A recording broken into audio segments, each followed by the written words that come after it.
Estamos apresentando Marco Zero, onde tudo começa. Muito bem, vamos falar desse trabalho importante que é saber quantos somos, né? Que é o nosso recenseamento ou a contagem da população para traçar as políticas públicas dos próximos anos. Todo mundo fala, o Brasil tem 200 milhões, 220 milhões, mas quem sabe o certo é o Instituto Brasileiro de Geografia e Estatística que vai começar um importante trabalho. Não é isso, Paulinho? Isso, Moacir, e quase nunca erra, hein? Então, como você colocou bem, esse estudo, esse levantamento, essa radiografia é feita pelo Instituto Brasileiro de Geografia e Estatística, não apenas para dizer quantos somos, mas quem somos e o que temos de infraestrutura nas nossas cidades, no nosso estado, no nosso país, à disposição aí da população. Então, o IBGE está focado nesse censo de 2022, ele acontece de tempos em tempos, ou quando o orçamento do governo federal assim permite, é o caso deste ano, que ele está sendo realizado com certo atraso, e as equipes já estão nas ruas aí de todo o país, inclusive aqui de Foz do Iguaçu, fazendo um estudo urbanístico para mapear a geografia e a infraestrutura da cidade, da nossa cidade de Foz do Iguaçu. Então, quem traz luz para esse debate é o Alex Castagnaro, coordenador da área do censo do IBGE aqui em Foz do Iguaçu. Bom dia, Alex. Seja bem-vindo ao programa. Obrigado por atender ao nosso convite. Bom dia, Paulo. Bom dia, Moacir. Eu agradeço o espaço que a Rádio Clube cede e o H2Foz também, parceiro nosso, cede para a gente. É uma operação realmente muito complexa que a gente vai passar em cada casa de todo o país e eu coordeno os trabalhos que a gente vai realizar aqui em Foz, também nos outros municípios vizinhos, Santa Terezinha, São Miguel, Medianeira, Missal, Itaipulândia, Ramilândia, Matelândia e Serranópolis do Iguaçu. Está tudo sob nossa alçada aqui na região, mas não são somente esses municípios. Como vocês disseram, a gente vai contar a população toda do Brasil. Essa primeira etapa que a gente vai tratar hoje vai buscar informações das áreas urbanas desses municípios com relação à infraestrutura. Nós vamos analisar ali pelo questionário que está sendo aplicado pela nossa equipe se existe pavimentação, arborização, iluminação pública, bueiro, calçadas, rampas para cadeirantes. Não só se existem calçadas, mas também se essas calçadas estão aptas para trânsito de cadeirantes, por exemplo, se você não tem obstáculos que impossibilitam esse acesso, se existe ponto de ônibus, todas as questões que a gente está levantando para fazer uma preparação para que a coleta, com a contagem verdadeiramente dita, seja feita a partir do mês de agosto. Certo. Alex, essa pesquisa urbanística que está acontecendo agora, né? Vocês já estão com as equipes nas ruas aqui em Foz do Iguaçu e nas outras cidades. Ela afere, né, essa infraestrutura no entorno das casas. Ela é uma pesquisa por amostragem ou cada morador em cada bairro de Foz do Iguaçu vai estar contemplado nesse olhar, ou seja, abrange a cidade como um todo? É um esquadro mesmo da cidade de Foz do Iguaçu nesse sentido? Sim, na área urbana, em todas as ruas a gente vai passar. Em cada uma das faces, que a gente chama o termo técnico do IBGE, que são os quarteirões, a gente vai passar com um agente censitário supervisor do IBGE. E ele vai verificar em cada um dos lados dessas ruas se existe calçada, se existe pavimentação, todos esses itens que eu citei. Então, o censo tem característica de não ser uma pesquisa por amostra. Ele traça uma realidade, ele faz um retrato do Brasil e esse retrato não pode deixar ninguém nem nada de fora. Obviamente, uma pesquisa urbanística precisa ser feita em área urbana. A área rural a gente não contempla com essa pesquisa especificamente. Mas o censo, a contagem da população, a gente vai passar também nos domicílios de área rural com o recenseador. E qual que é a importância de se levantar esses dados nesse momento, referentes aí à questão urbanística da cidade? Bom, todos sabem das questões de qualidade de vida e como elas são afetadas por um cenário urbanístico precarizado ou insuficiente. Então, essa pesquisa vai trazer insumos para o poder público, que é quem cuida basicamente dessas questões, para que sejam tomadas medidas. Então, se você tem uma rua que não tem nenhum tipo de pavimentação, o poder público vai ter essa informação bem detalhada. Se você tem calçadas que não tem um bom acesso para cadeirantes, a qualidade de vida dessas pessoas, por exemplo, fica comprometida. Se você tem restrição de algum tipo de segurança por falta de iluminação pública, o poder público também vai ter essa informação. Então a importância é basicamente você conseguir dar uma condição de aumentar a qualidade de vida. Eu sempre cito, toda vez que eu converso com alguém sobre os nossos trabalhos, eu não estou dizendo que o IBGE vai passar na rua de vocês e dali a pouco vai passar um asfalto e vão colocar postes e vai ter calçada boa. Mas com a informação que a gente coleta, os governantes não podem dizer que não sabem dessa realidade. Então a importância é mostrar a realidade. E por isso que a gente precisa de agentes censitários passando em cada uma dessas faces. E no momento adequado, quando esse diagnóstico, quando esse raio-x for divulgado, a população vai ter um subsídio para cobrar os agentes públicos, no caso, a efetivação de melhorias, quando for o caso? Certamente. Agora nós teremos, a partir da divulgação dos dados, nós teremos dados oficiais. São dados gerados pelo próprio poder público para o poder público. E a população tem acesso a tudo que o IBGE gera de informação, a população tem acesso. Então eles olham para essas informações e falam, bom, realmente aqui no meu bairro a situação está precária, porque a gente pode até ter calçada, mas tem obstáculos, ou a gente não tem pavimentação, e isso tudo são informações, como eu disse, oficiais, e a população tem tendo essas informações em mãos, pode fazer cobrança sim. Muito bem, pode e deve, né? Deve, com certeza. Quantos agentes estão envolvidos nesse trabalho, nessa primeira fase que se refere a esse retrato urbanístico, Alex? Como é que vocês estão trabalhando? Passa uma equipe em cada bairro? Ela está em toda a cidade ao mesmo tempo? Como é que é o procedimento, a coordenação desse trabalho? Bom, nós dividimos a cidade em 5 grandes regiões. Fui eu que nomeei, né? Tive essa prerrogativa. Nós temos a região Foz 1 e divididas em 3 regiões menores, Foz 1A, 1B e 1C. Então essas 3 regiões são centrais, centro, região do Morumbi, leste, e região sul, a região do Porto Meira. E na parte norte, acima da BR-277, a região da Vila A, Vila B e Vila C, e a outra região é a região de Três Lagoas.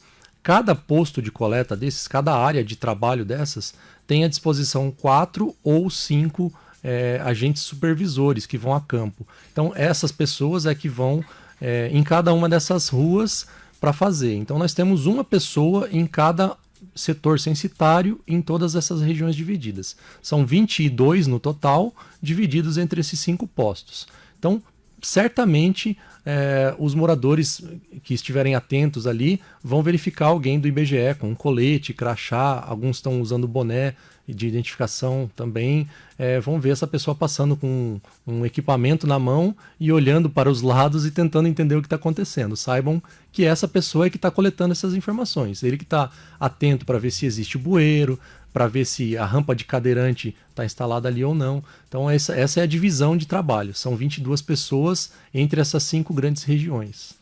Muito bem, então lembrando que essa etapa do trabalho não tem aquela coleta de dados casa a casa, né? Os recenseadores eles não vão à casa das pessoas nesse momento, né? O trabalho é no bairro, nas ruas, nos quarteirões ali.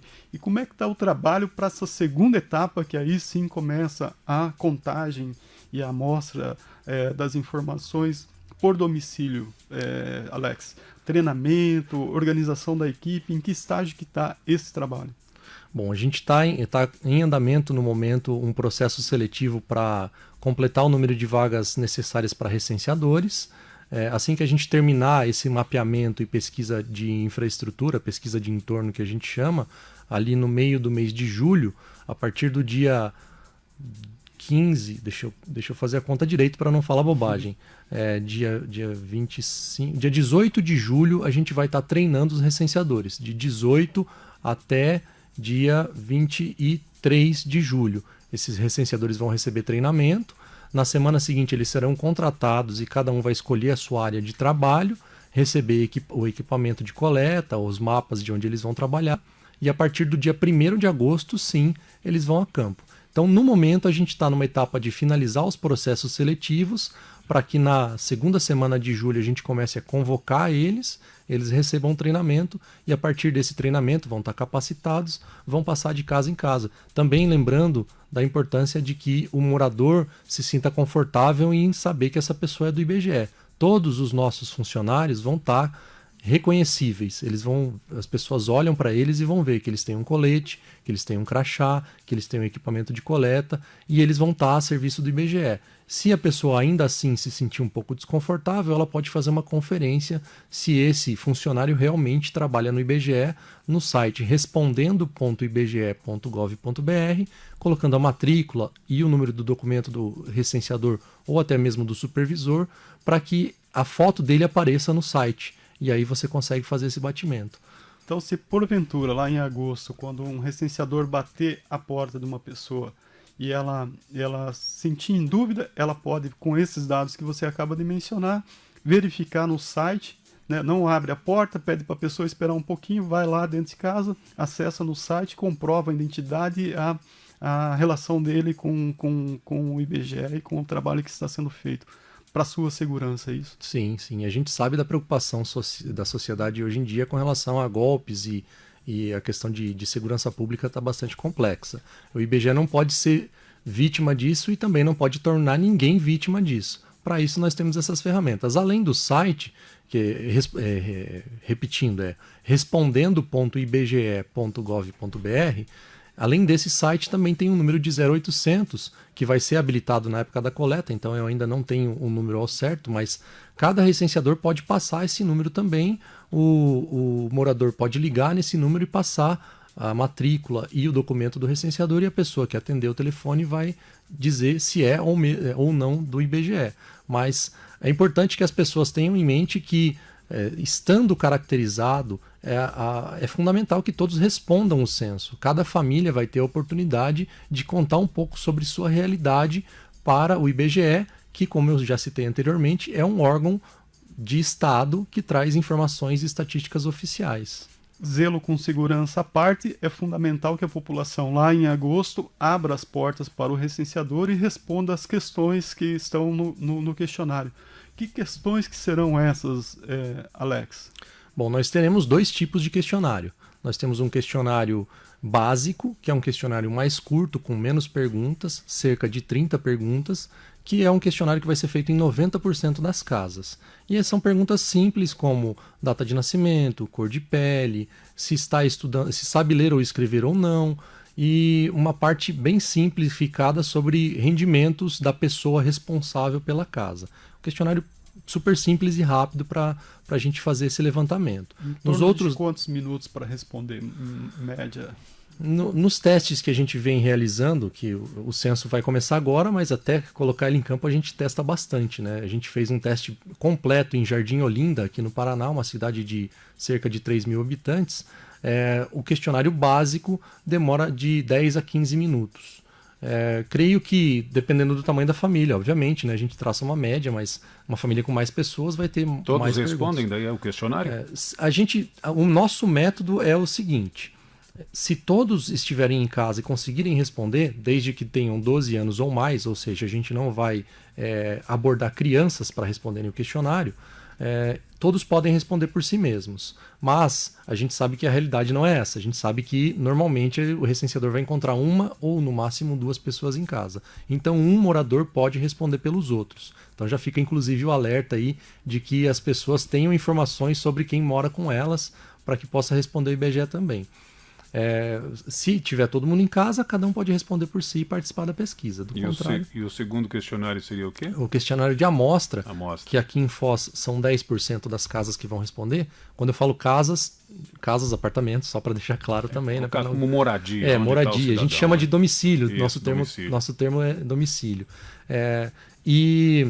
Esse questionário de amostra, sim, é um pouco mais completo. Vai perguntar sobre trabalho, sobre deslocamento para o trabalho, sobre não só se sabe ler ou escrever, mas também sobre se está estudando ou já estudou, qual foi o curso mais elevado que frequentou, deslocamento para estudo também. Tem uma pergunta importantíssima que a gente está colocando agora, que eu fiquei muito feliz que a gente conseguiu incluir, apesar de ter sido um processo meio corrido, que é sobre autismo. Se alguém da família já foi diagnosticado por um profissional de saúde como sendo autista ou não, vai ajudar demais nas políticas públicas. Então, o questionário de amostra é um questionário que realmente traz informações mais robustas. E aí vocês podem me perguntar, o Paulo está me olhando com cara, mas por que só 10%? 10% porque a gente consegue traçar uma quantidade muito grande e projetar isso para os outros 90%. A gente cita, inclusive no treinamento, isso é falado quando questionam, mas por que você faz uma amostra? Se já está passando em todas as casas, por que não faz em todas? Porque o custo disso fica muito elevado. O recenseador vai ter que gastar, falando sobre o tempo, de 20 a 30 minutos fazendo um questionário de amostra, e aí o custo da operação fica muito elevado. Então a gente cita a questão, até meio anedótico, do exame de sangue. Quando você vai fazer um exame de sangue, você não precisa tirar todo o seu sangue para analisar. Você tira uma amostra dele e consegue traçar a realidade. Então, o nosso questionário de amostra traz uma realidade mais profunda e a gente projeta isso tudo para os outros 90% da população. Lembrando que eu estou falando desses números para Foz do Iguaçu. Cidades menores você tem uma amostragem maior e cidades maiores a amostragem é um pouquinho menor ainda.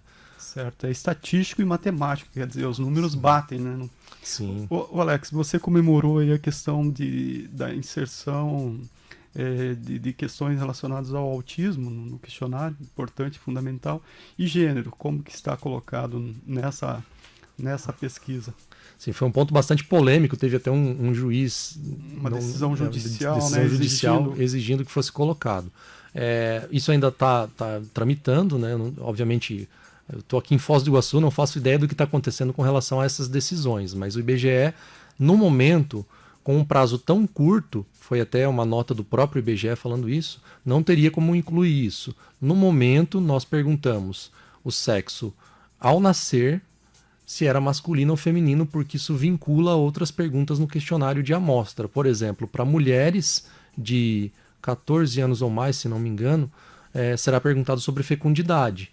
Então, isso por enquanto é o necessário para o tipo de questionário que a gente está aplicando.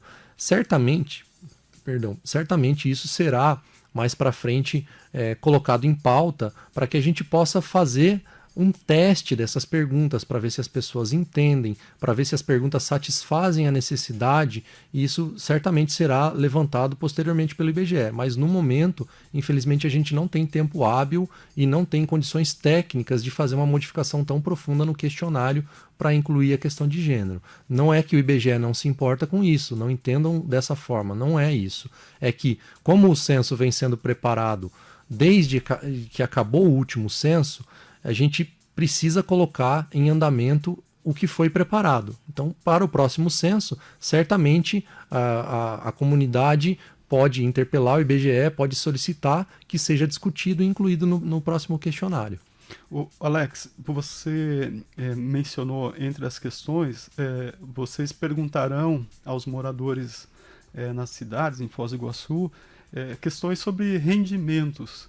Essas informações que o morador prestará a vocês, ao IBGE, implicam em alguma situação financeira na vida desse morador? Por exemplo, pode aumentar o IPTU? Pode aumentar o imposto de renda se ele declarar um valor? Ele pode perder o benefício aí o caboclo social? Não conta a verdade, né? Como Falar em aumento de IPTU não aguenta mais. Como é que é isso? Como é que essas informações, elas têm alguma implicação direta na vida desse morador, que não sejam umas políticas macro, como você mencionou no começo? Ele corre esse risco de perder o benefício social, de pagar mais imposto de renda, de pagar mais IPTU? Esclareça isso para a gente, por favor. É uma pergunta recorrente de todos que vão responder o IBGE, mas o que isso vai afetar na minha vida? Eu corro algum risco? Eu já respondi para a Receita Federal quanto eu ganho, eu não vou falar para vocês. O IBGE é um órgão completamente independente, é um órgão de Estado que gera estatística. E estatística não coloca um nome de ninguém. Nós não queremos saber se o Paulo ganha tanto, se o Moacir ganha tanto, se o Alex ganha tanto. A gente quer saber uma média de rendimento da população de Foz do Iguaçu. Essa média, a gente precisa de uma informação precisa por parte do informante. Nós necessitamos de que ele diga a verdade. Se ele não se sentir confortável, inclusive vai ter a opção de ele mesmo digitar no equipamento de coleta, de forma sigilosa, o rendimento dele. E isso não vai ser vinculado ao nome dele, a qualquer documento dele. Não vai ser batido com as informações que ele prestou para outro órgão. A gente não vai fazer um levantamento de área construída ou de tamanho de terreno de ninguém para a IPTU. Não é o nosso escopo. Nós temos uma lei federal que nos implica nisso. Então, o IBGE obedece uma lei que trata do sigilo dessas informações. Quando uma pessoa responde o IBGE, aquelas informações ficam entre ele e o equipamento de coleta. O equipamento de coleta vai compilar os dados e vai passar essas informações para uma central, já sem o nome de ninguém para que seja divulgado. Por que então a gente pega um nome de pessoas? A gente pega um nome porque precisa fazer uma supervisão de coleta. Porque o recenseador ele vai fazer o trabalho e todo o trabalho precisa ser supervisionado. Então, quando o supervisor chegar lá na frente e for perguntar qualquer coisa, ele tem que saber sobre quem que ele está perguntando. Então, quando você dá o seu nome, saiba que o recenseador está pegando o nome simplesmente para critérios de pesquisa mais para frente fazer uma supervisão. E essas informações, a partir do momento que você coloca elas no questionário do IBGE, elas são tratadas como um dado estatístico, não como uma informação pessoal. São impessoais, então. Totalmente. A renda do Paulo Bogler passa só a representar para vocês a renda que foi informada. O Paulo Bogler desaparece desse cenário de avaliação e de formatação das políticas públicas. Por isso a importância de se responder adequadamente às informações, para que se chegue ao final com essa radiografia o mais fiel possível da realidade de cada morador. Perfeito. E não só para rendimento. Rendimento normalmente é a parte mais sensível, que as pessoas se preocupam em falar. Mas quando você for perguntado no questionário de amostra se você tem alguma dificuldade em enxergar, se você tem alguma dificuldade em se locomover, se você tem alguma dificuldade em ouvir, isso tudo vai ser perguntado. É importante que se responda de maneira precisa para que o governo, né, os governos em geral, não estou falando de um governo especificamente, o poder público tenha as informações corretas e diga: olha, então a gente precisa investir mais em tal ponto. Então a gente precisa investir mais em tal ponto. Se você chega numa região e você descobre que tem uma criança que não está indo à escola, o IBGE fazendo isso. O IBGE não coloca o nome dela numa lista e manda para a prefeitura ir atrás. Isso não existe. Tutelar, não, isso tem não essa existe. Vinculação não existe. Não se preocupem com isso. Mas, se for uma questão recorrente no bairro, digamos assim, que a gente chama de setor censitário, aí sim vai constar que naquele setor censitário há um índice elevado de evasão escolar, crianças em idade escolar que não frequentam. Aí o poder público vai ter que fazer o trabalho de descobrir quem são essas crianças. A gente traz uma informação de um panorama geral. Então, quando você fala sobre rendimento, dependendo do bairro que você mora, vai existir uma faixa de rendimento e o seu salário vai entrar ali para calcular essa média. Então, por isso que é importante ter essa realidade trazida das mãos do informante. O recenseador nunca vai dizer, mas eu acho que você está mentindo. Nunca vai dizer isso. O que a pessoa informa é o que ele registra. Verdade absoluta. Absoluta, fica valendo. Alex, tem uma pergunta de uma ouvinte aqui. Como será feita essa pesquisa em condomínios fechados? Bom, nós não vamos deixar ninguém de fora. Nós teremos que fazer uma abordagem, provavelmente tendo acesso tranquilamente. A gente vai bater de casa em casa, o recenseador vai chegar lá e falando sobre a questão da coleta do censo mesmo. Ele vai chegar lá e vai bater de casa em casa, as pessoas respondem normalmente. Caso exista a necessidade, o supervisor desse recenseador pode fazer um contato com alguém do condomínio que dê acesso a ele, para que possa ser identificado o recenseador e o síndico ou algum gestor do condomínio possa dizer que ele está habilitado. E a gente, então, tem que chegar em todas as casas e fazer o questionário de cada uma delas. Então, para quem mora em condomínio, já fique ciente de que vai repassar o recenseador também e vai ter que passar em todas as casas. Isso já pode ser conversado em reuniões para que possa se tomar medidas de que o recenseador tenha acesso até lá.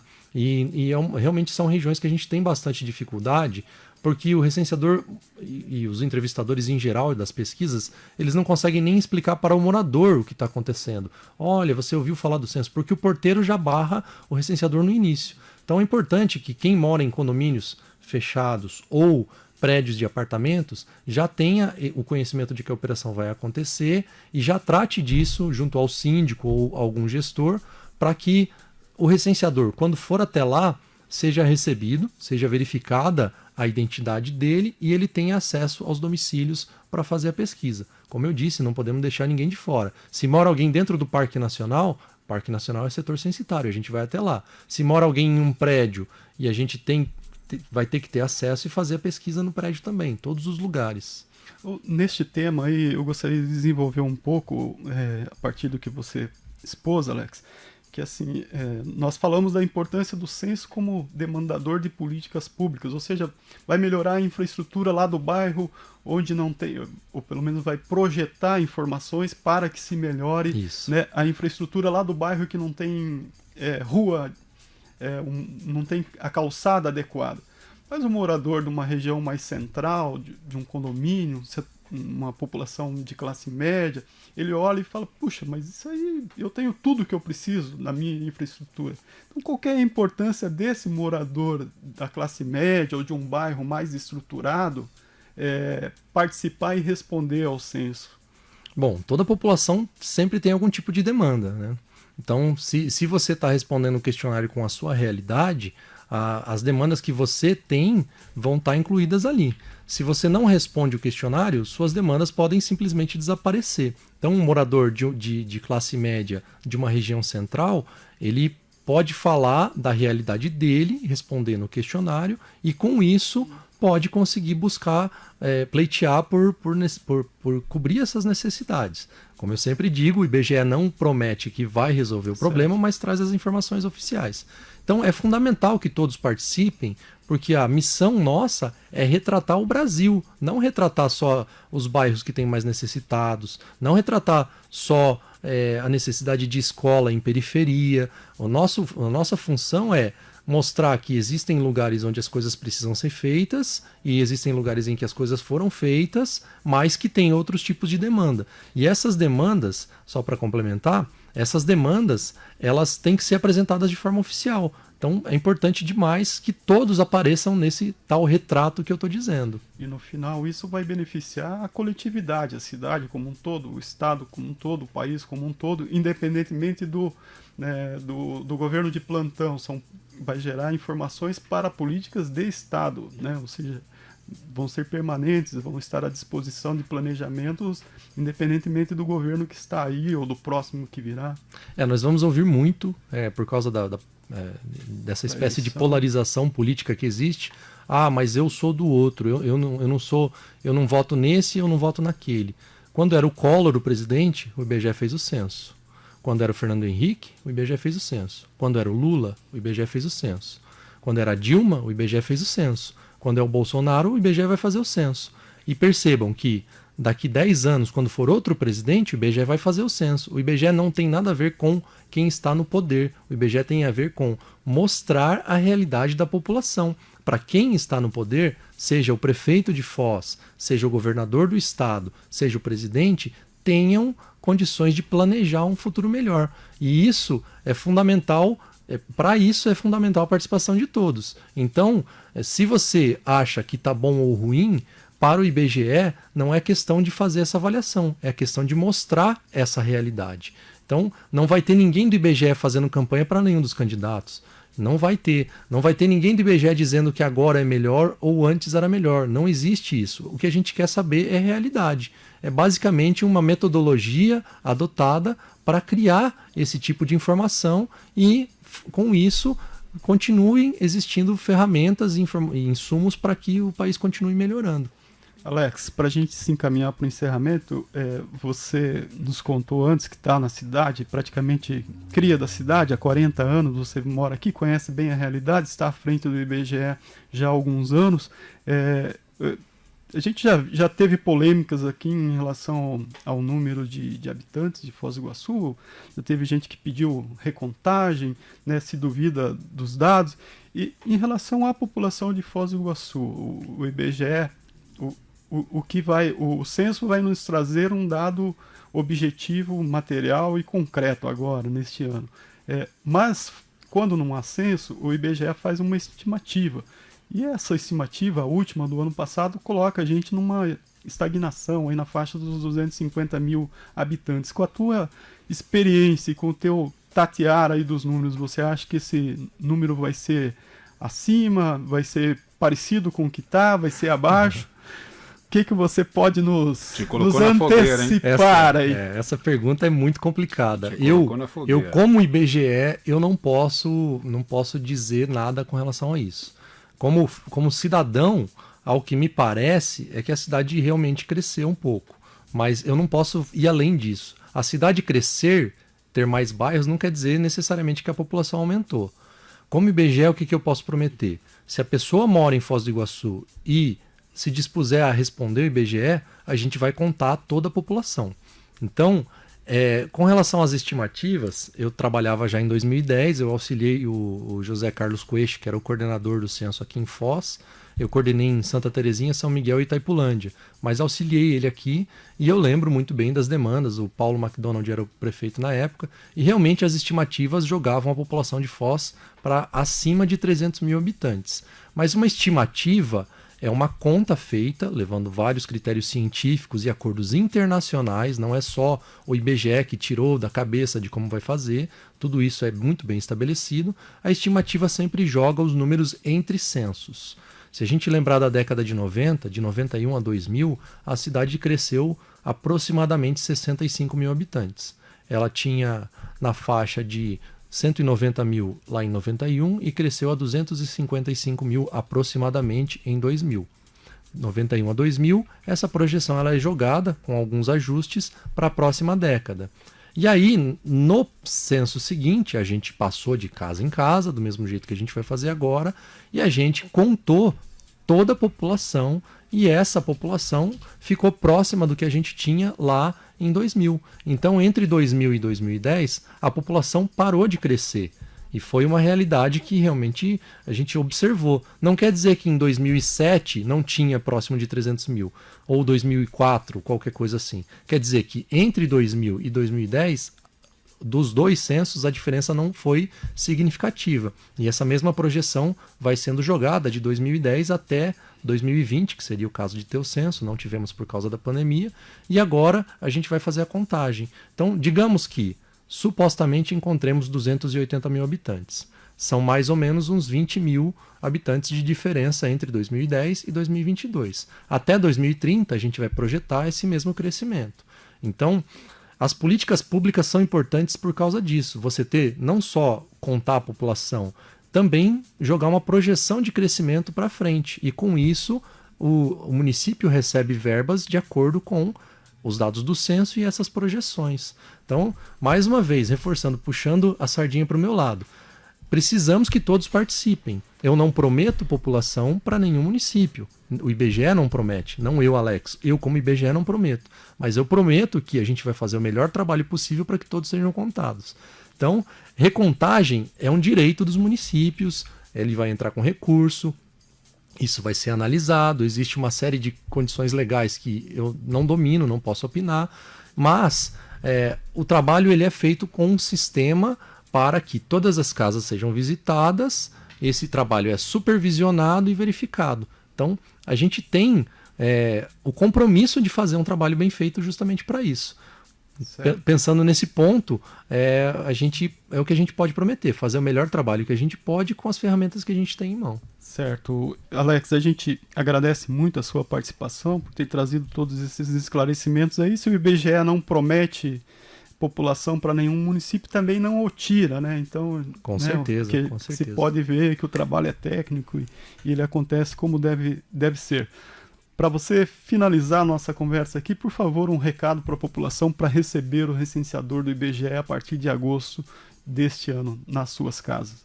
Bom, antes de mais nada, mais uma vez, muito obrigado ao Moacir, ao Paulo, ao Alexandre também, que agilizou a questão da minha participação. A população precisa ter consciência de que o IBGE é um órgão que trabalha a favor da população. A gente trabalha para construir uma foto da realidade da população. O recenseador vai perguntar quantas pessoas moravam em uma data específica para traçar essa realidade. E ninguém quer ficar de fora de uma foto tão importante. Então, recebam um recenseador.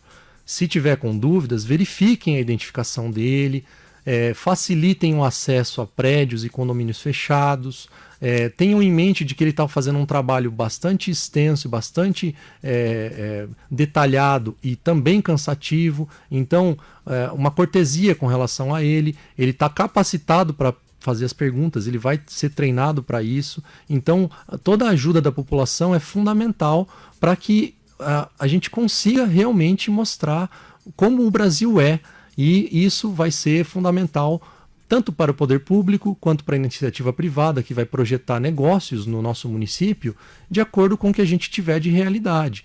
Para você colocar desde uma padaria em um bairro, se você tiver dados mais sólidos, fica muito mais fácil. E para você construir uma escola em uma certa região, você também precisa de dados sólidos.